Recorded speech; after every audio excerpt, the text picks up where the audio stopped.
Who do I want to be? What is that, trick question?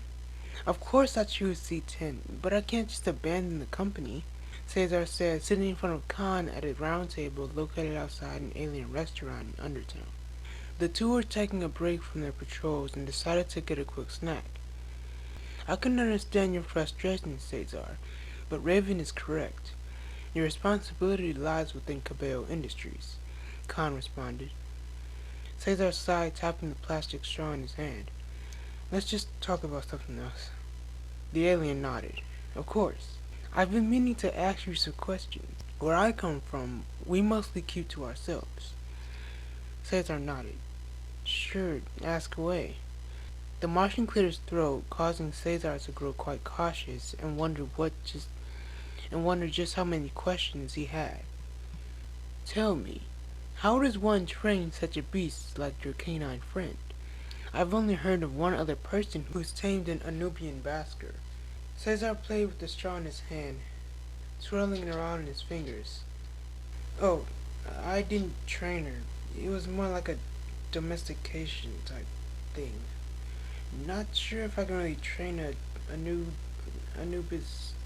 Anubian, he questioned, trying to pronounce the word. You've traveled to different worlds, fought countless savages, but you don't even know what species your companion is? His partner asked, bewildered. Cesar shrugged. I know, I just didn't know how to pronounce it. A 5-foot caterpillar-like creature standing on his back legs with the apron around his waist walked up to the table with a drink in their hands. Thanks, Cesar said as the caterpillar crawled away. Is this what humans call a smoothie? Khan asked, pointing to the cup. Yeah, I mean it's kind of a smoothie, Cesar replied. Khan questioned politely with large amounts of enthusiasm. Cesar hesitated, but he knew that the only time on Earth Khan had was plumber work. He didn't have time to get feel of the customs. Cesar slid the cup over to the alien. Sure, but I wouldn't... He paused, witnessing the alien grab the cup, lift it to his mouth, and open the lid, and chug down the drink. But it was too late. Khan was slightly coughing and cleared his throat while placing the drink down and sticking out his tongue like a dog. What is this concoction? Cesar chuckled, grabbing the cup and placing it back down in front of him. It's just straight up ginger.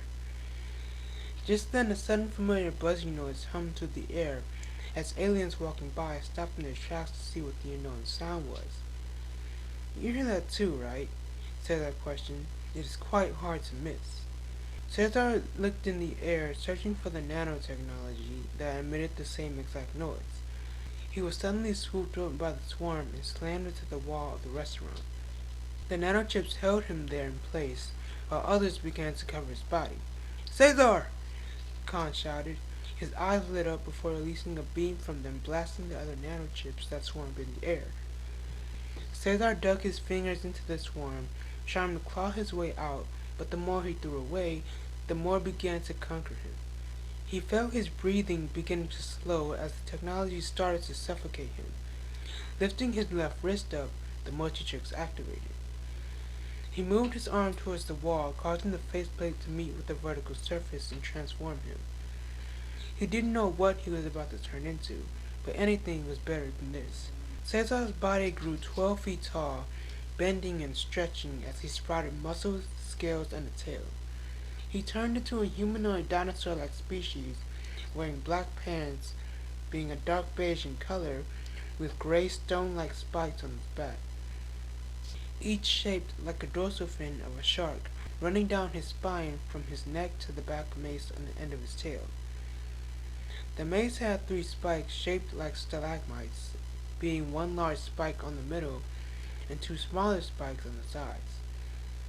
Human-like hands and with 4 fingers, each with large gray nails. The plates on his chest ended in spikes as well, as his eyes and a downward pointing black horn on the side of his cheek. Dynamite! Cesar roared as he grabbed, crushed, and broke through the nanotechnology that consumed his body. Dynamite violently stomped on the ground and swatted at the nanochips that fell at his feet, shaking the ground, causing Khan to hover in the air, still aiming the lasers from his eyes at the swarm. The nanotechnology beneath his feet slipped from under the dinosaur, forming a nanotech version of the giant alien with red glowing eyes. They transformed into a Vaxasaurian, Khan commented. Yeah, I wanna be, Cesar muttered. The figure then created a fist, punching dynamite, causing a few chips to break away and fly off, before Cesar returned the favor, punching the duplicate. Suddenly, the glob of nanobites collected onto the wall that previously held Cesar was pierced by a silver object, a sword. The weapon spun through the air, passing Khan and Dynamite, with the blade sticking to the wall, setting an energy pulse targeting the chips.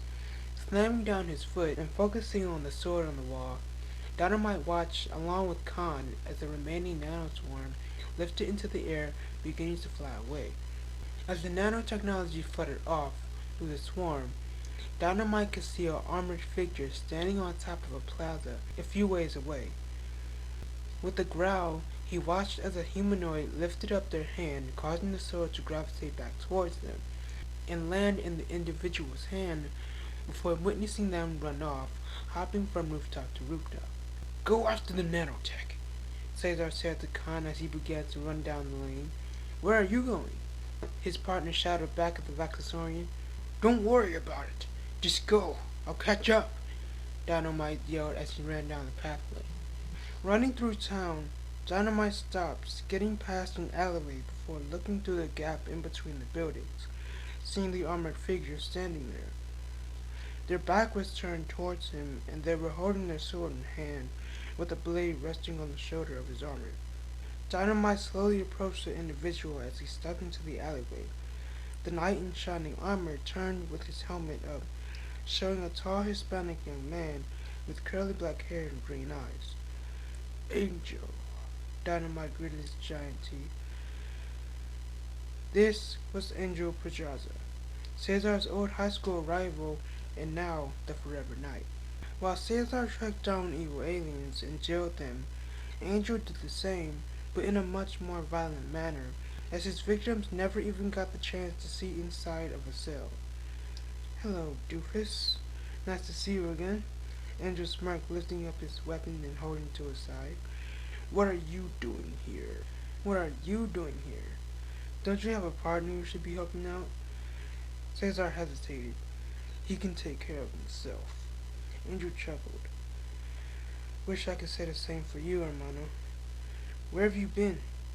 I was so busy helping the innocent lives you left behind. I thought you were either dead or quit. Dynamite glared down at the knight. You mean taking innocent lives? I like to think of it as purging. The other knights and I weed out the ones who don't deserve this planet. Andrew replied, twirling a sword in its handle. Most of the aliens here are refugees. You can't just do whatever you want with them, the hero said in anger. They're just looking for better lives. Andrew shook his head. Funny that you of all people say that since you left. I left to stop the incursion war. That's not really an argument. Now back to the subject. What are you doing here? Since that form allows you to have the brain of a chicken, I'll explain it slowly to you. Your tech was stolen again, and I think I might have a tip on who it is. Then I'd explain. You want to help me? Why? Dynamite questioned. I can't help an old friend. Besides, you obviously need it. I don't need help from you, the aliens responded, beginning to turn away. With great power comes great responsibility. And I'm sorry, bud, but you just don't fit the bill. Angel lifted his sword up and rested the blade on his shoulder. Azimuth granted me this power. Unlike you, I'm gonna use it the way it was intended to be used, Andrew said. Azimuth is a liar, Dynamite growled. Just the thought of the name made his blood boil with anger. Your judgment is askew. Everything you are, you owe to him, the knight stated. Dynamite roared in frustration. He turned around, slamming his tail down on top of Angel. Feeling something force itself onto one of the spikes of his tail, Cesar looked down, seeing Angel holding the Vaxasaurian tail back with the blade of his sword. I don't want to fight you, Cesar, Angel said before hopping onto Dynamite's tail, before jumping onto his arm and running up the alien's back towards his face, with his sword ready to strike as he leapt up. But it'd be an honor to kick your... Angel's words were cut off as Dynamite flicked the knife away with his fingers. Angel ricocheted off the building side before shifting his body in the air, landing on the ground with his feet planted down and his sword in the pavement. Dynamite turned around, taking a step forward, realizing he only just barely fit inside the alleyway. This isn't working, the dinosaur-like creature said before selecting a new form and pressing down the hourglass symbol on his chest, turning into a giant humanoid porcupine with big yellow eyes and black quills for hair.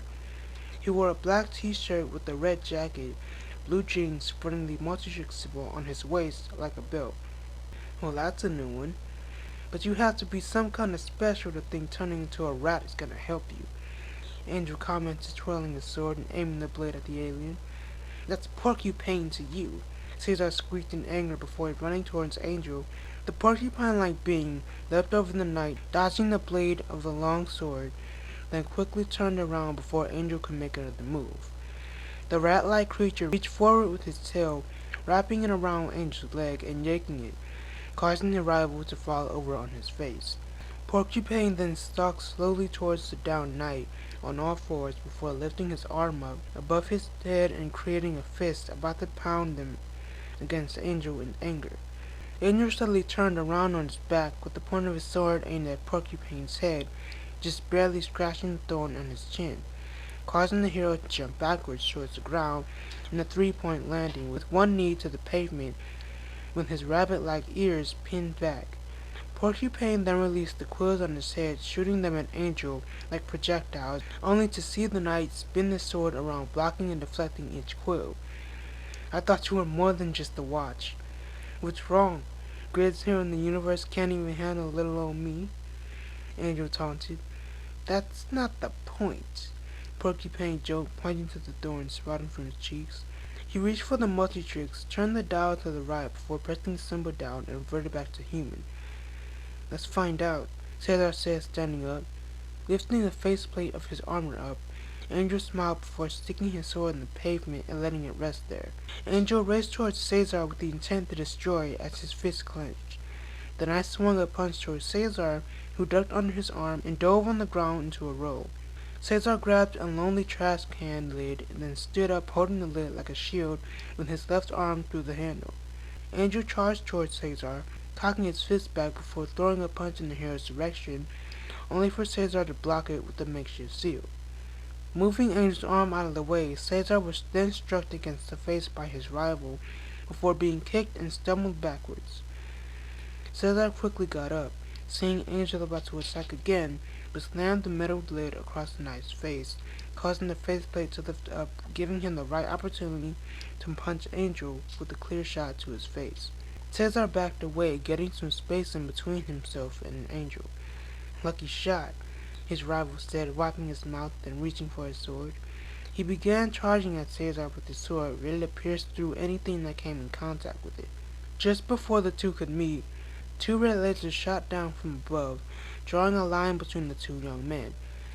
Khan was hovering above them, with his eyes a fiery red. Sorry, but three's a crowd, Andrew said, backing away in the shadows of the alley and escaping. No, he's getting away, Cesar said, about to run after the knight. Before he could, Khan landed in front of him. I believe there are more important matters to attend, the Martian said. I cannot follow the nanochips, but most importantly, you left me. Why? Superhero business, Cesar replied. Khan paused for a moment. That response isn't politically sound. Cesar sighed in frustration, tossing the trash can lid to the ground. Just don't worry about it, he said, turning around. May I remind you that as your new partner, a relationship such as this should be built on trust? Khan said, watching Cesar begin to leave the alley. Just forget it. I'm gonna go get another shake and we'll be back on patrol. Topside this time, Cesar said, having all these thoughts rattling inside his brain. The company, the nanochips, now even Angel was proving to be a threat again, and stress would soon follow.